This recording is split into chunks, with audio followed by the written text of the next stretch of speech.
Hello everyone. आपका एक बार फिर से वेलकम करते हैं आज के हमारे इस फ्रेश वीडियो पे। तो आज इस वीडियो के अंदर मैं आपके साथ डिस्कस करने वाला हूं इन्वेक्सो India PSU equity fund diet growth के बारे में। इसमें मैं आपसे डिस्कस करने वाला हूं कि ये जो म्यूचुअल फंड है इसने पिछले 1 साल, 3 साल, 5 साल या फिर एनुअल रिटर्न क्या दिया है, आज के डेट में इसका एक एनएबी का प्राइस क्या है, ये कितने स्टार रेटिंग म्यूचुअल फंड है, इसमें आप मिनिमम एसआईपी अमाउंट क्या लगा सकते हैं और इसका फंड साइज क्या है। साथ ही साथ मैं आपसे डिस्कस करूंगा इसके अंदर कौन कौन सा स्टॉक लिस्टेड है, और अगर आप इस म्यूचुअल फंड में कुछ पैसा जमा किए होते तो पिछले 1 साल, 3 साल, 5 साल के अंदर आपको क्या रिटर्न देखने को मिलता। और लास्ट में मैं आपसे डिस्कस करूंगा कि क्या हमें इन्वेक्सो India PSU equity fund diet growth के अंदर इन्वेस्टमेंट करना चाहिए या फिर नहीं करना चाहिए। अगर आपने ऑलरेडी इन्वेस्ट किया है तो आगे आप अपना एसआईपी या फिर लमसम के साथ क्या करेंगे।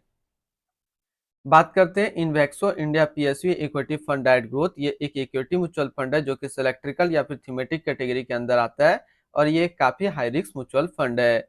इसने जो पिछले 1 साल में रिटर्न दिया है वो 90.01% का रिटर्न है। 3 साल के रिटर्न के ऊपर बात करते हैं तो 3 साल में 42.33% का रिटर्न है। 5 साल के रिटर्न के ऊपर बात करते हैं तो 5 साल में 34.69% का रिटर्न है। और अगर एनुअल रिटर्न की बात करें तो इनका एनुअल रिटर्न है 19.58% का। ध्यान देंगे अभी जो भी रिटर्न मैंने आपके साथ डिस्कस किया ये इनका वन टाइम यानी कि लमसम का रिटर्न है। अगर आप एक बार में पैसा जमा करते तो फिर आपको ये रिटर्न देखने को मिलता। अगर आप एसआईपी के थ्रू इन्वेस्टमेंट करेंगे तो रिटर्न आपको कुछ और मिल सकता है। तो क्या मिलेगा ये चीज मैं इसी वीडियो के अंदर आपके साथ डिस्कस करूंगा। एनएबी के ऊपर बात करते हैं तो आज के डेट में इसका एक एनएबी का प्राइस है 82 रुपया 54 पैसा। रेटिंग की अगर बात करें तो इसको किसी प्रकार का रेटिंग नहीं मिला हुआ है। इसमें आप मिनिमम एसआईपी अमाउंट 500 रुपया लगा सकते हैं और इसका फंड साइज है 1362 करोड़ का। अब बात करते हैं कि अगर आप इस म्यूचुअल फंड के अंदर कुछ पैसा जमा किए होते तो फिर आपको क्या रिटर्न देखने को मिलता है। इससे पहले अगर आपने अभी तक अपना इन्वेस्टमेंट स्टार्ट नहीं किया है और स्टार्ट करना चाहते हैं तो इस वीडियो के डिस्क्रिप्शन में मैंने अपना डीमेट अकाउंट का रेफरल लिंक दिया है। अगर आप मेरे रेफरल लिंक से ज्वाइन करते हैं तो आपको कुछ रिवार्ड्स देखने को मिलेगा और आपको अकाउंट ओपनिंग या फिर अकाउंट मेंटेनेंस का कोई भी चार्ज नहीं देना होगा। अगर आप मेरे रेफरल लिंक से ज्वाइन करेंगे और आगे चल करके अगर आपको म्यूचुअल फंड में कोई दिक्कत होगा तो मैं उसका प्रॉब्लम का काफी हद तक सॉर्ट आउट करने की कोशिश करूंगा। बात करते हैं अगर आप इस म्यूचुअल फंड में 5,000 रुपया पर मंथ जमा किए होते तो 1 साल में आपका पैसा जमा होता 60,000, आपको मिलता 84,114 रुपया। यानी कि एसआईपी के थ्रू 1 साल में करीब आपको 40% का रिटर्न देखने को मिलता। 3 साल की बात करते हैं तो 3 साल में आपका पैसा जमा होता 1,80,000, आपको मिलता 3,84,546 रुपया। यानी कि 3 साल में एसआईपी के थ्रू आपको 113% का रिटर्न देखने को मिलता। और बात करें 5 साल का तो 5 साल में आपका पैसा जमा होता 3 लाख, आपको मिलता 8,52,684 रुपया। यानी कि 5 साल में एसआईपी के थ्रू करीब आपको 184% के आसपास रिटर्न देखने को मिलता। अब बात करते हैं कि अगर आप इस म्यूचुअल फंड में एक बार में 1 लाख रुपया डाले होते तो 1 साल में आपका 1 लाख रुपया 1,90,010 रुपया होता। 3 साल में आपका 1 लाख रुपया 2,88,330 रुपया होता। और 5 साल में आपका 1 लाख रुपया 4,43,279 रुपया होता। होल्डिंग की अगर बात करते हैं तो इसके अंदर जो टोटल स्टॉक लिस्टेड है वो टोटल 20 स्टॉक लिस्टेड है।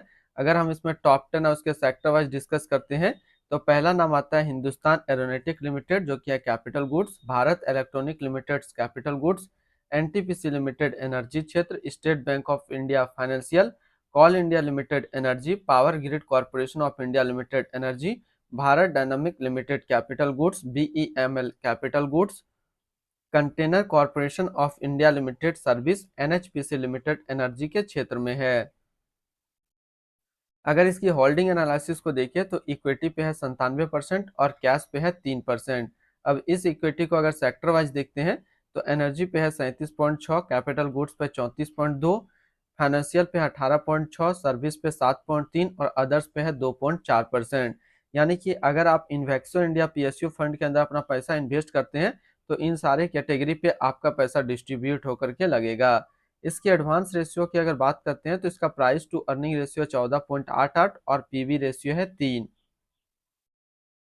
अगर आप इस म्यूचुअल फंड के अंदर अपना पैसा इन्वेस्ट करना चाहते हैं तो फिर मिनिमम लमसम आपको 1,000 रुपया का करना होगा और अगर आप एसआईपी के थ्रू इन्वेस्टमेंट करना चाहते हैं तो 500 रुपये से आप अपना एसआईपी स्टार्ट कर सकते हैं।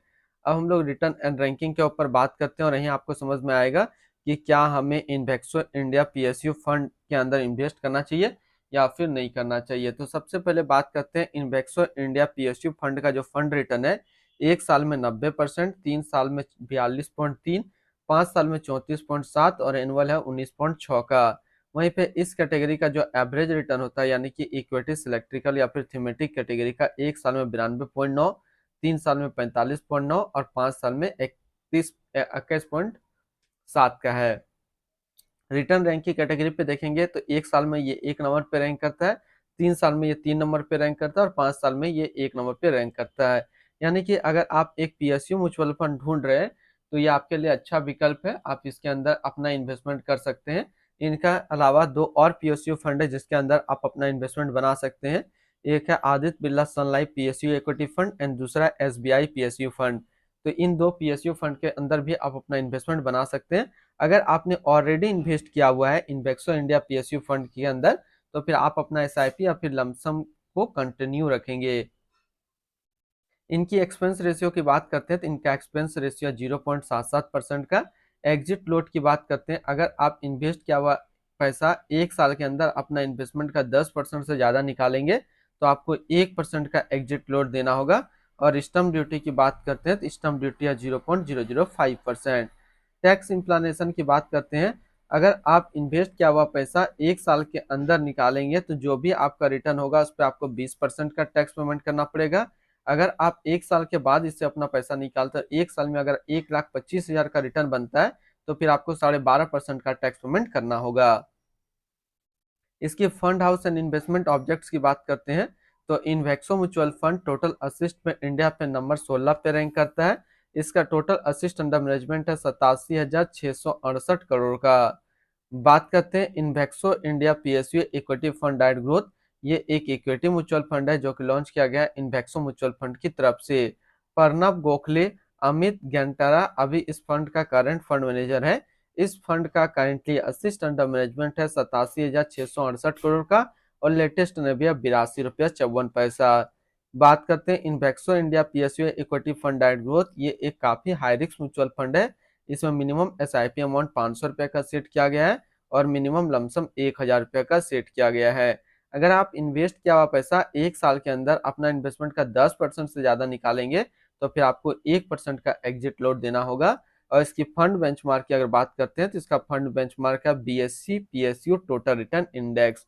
तो जैसे कि आज मैंने आपके साथ डिस्कस किया इन्वेक्सो इंडिया पीएसयू फंड के बारे में, तो आप अगर ऑलरेडी इसके अंदर इन्वेस्टमेंट है तो फिर आप अपना एसआईपी या फिर लमसम को कंटिन्यू रखेंगे। अगर आप फ्रेश बाय करना चाहते हैं तो बिल्कुल बाय कर सकते हैं। ये पीएसयू फंड के अलावा 2 और पीएसयू फंड अच्छा है। एक तो है Aditya Birla Sun Life PSU fund and दूसरा एसबीआई पीएसयू फंड। तो फिर मिलते हैं हम लोग नेक्स्ट को इस तरीके का वीडियो की अच्छी जानकारी को लेकर के।